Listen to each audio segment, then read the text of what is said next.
bird. It looks like there's two of them on both the right and the left-hand side. These are now, many hippos will also sleep under the water as well. Their bodies will simply rise up to the surface, allow them to take a pretty quick but strong breath of air, and then they sink. Mandrills over here. We have a really good look at one of them sitting on top of the rocks just in between these trees, reaching up to the taller branches to grab a little bit of a bite to eat. And those giraffe, they do eat for quite a bit of the day too. They can actually eat up to about 20 hours of the day. You may be wondering when their heads, and those horns look pretty heavy. They're actually incredibly light.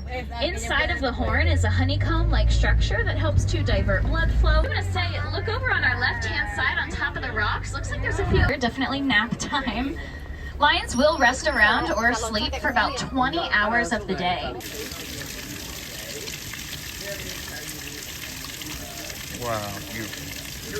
Their heads. It's actually really common to see an elephant flapping its ears quite a bit, and they do it pretty often. 6 feet tall, just at the shoulder blade. Both the male and the female have those really cool corkscrew horns on top of their heads, and that color gets a whole lot brighter and a lot pinker. They're very, very strong and powerful animals, but they're also incredibly gentle animals too, because they're going to use those strong and powerful jaws that they have.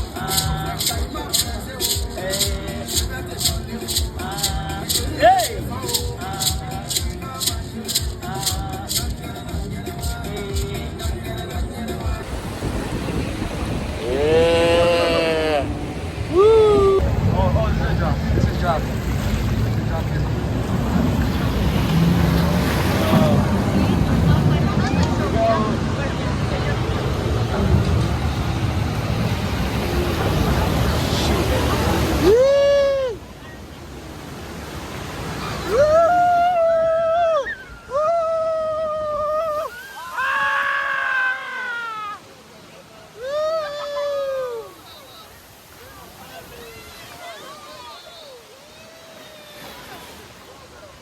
Woo!